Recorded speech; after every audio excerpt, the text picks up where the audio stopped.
جوعنا بالليل يا جماعة، جريمة آخر الليل. طلعت كل اللي كان في الفريزر وعملت لهم أحلى أكلة في الدنيا، وفي كله في طاسة واحدة. هنجيب طاسة على النار فيها شوية زيت وفيها معلقتين سمنة كده، وننزل ب3 بصلات مفرومين ونحيقهم بشوية ملح، سيبهم يتبلوا بس كده، عايزاهم يتبلوا بس. وبعد كده هعصر كيلو طماطم وعليه قرنين فلفل حامي، وهحط كمان ملح ومعلقة سكر كبيرة بس كده، ونسيبها بقى على نار تتسبك كده وتاخد وتدي في شكل ودي. ازيكم حبايبي يا غاليين، عاملين ايه؟ يا رب تكونوا بخير. لو وصلتي لحد هنا في الفيديو ما تنسيش تدعميني بلايك وتشيروا الفيديو لاصحابكم وحبايبكم بجد، لانها كلها في حله واحده، سهله جدا وبسيطه.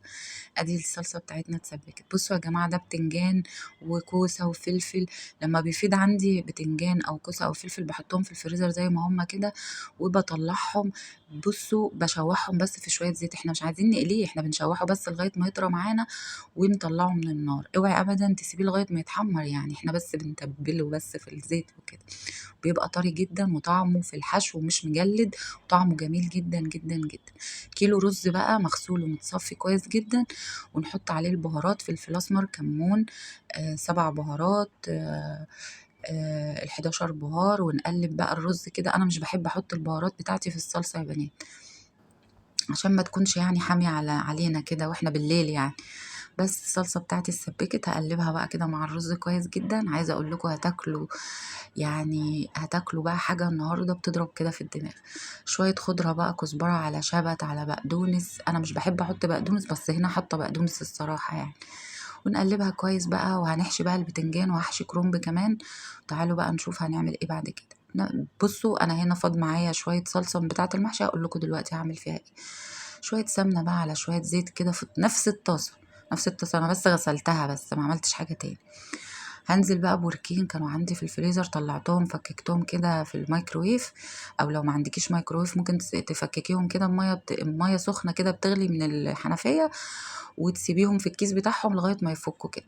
هحط لهم ملح وفلفل وبهارات فراخ بس كده، وورق لوري وحبهان مطحون. خلاص، وافضل اقلب فيهم لغايه ما يوصلوا لدرجه التحمير دي زي ما انتم شايفين. انا هنا نقصت السمنه دي خالص، يعني سبت شويه صغيرين. بعد كده بفرش تحت بقى بصل وطماطم وفلفل، اللي انت عايزه بقى تحطيه. عايزه تحطي جزر، عايزه تحطي بطاطس، بتبقى حلوه جدا برضو. وهحرقهم بشويه ملح وشويه فلفل بس كده. هنزل بقى بالفراخ بتاعتي كده، هحطها في النص. خلاص، وبعد كده هحشي بقى، حشيت البتنجان وحشيت الكرنب. عايزه اقول لكم ان الاكله دي فاضت لتالت يوم وحياه ربنا. شفتوا شويه محشي قد ايه؟ بس احنا عشان 3 افراد يعني فكفونا، وفاضوا كمان لتالت يوم والله. بصوا انا رصيت البتنجان بالشكل ده ورصيت الكرنب. عايزه اقول لكم اكله تحفه. لو وصلتي لحد هنا في الفيديو ما تنسيش تدعميني بلايك وتشيروا الفيديو لاصحابكم وحبايبكم. عايزه اقول لكم الحركه بتاعه البتنجان دي ممكن تعمليها في البتنجان الفريش كمان. بعد ما تقوريه وتغسليه تشوحيه في شويه زيت بيبقى حاجه تانية. خلاص كده انا رصيت الكرنب والبتاع والبتنجان. هنا بقى هاخد 3 معالق من الصلصه بتاعتي ومكعب مرقه، عشان طبعا هنا ما عندناش شوربه.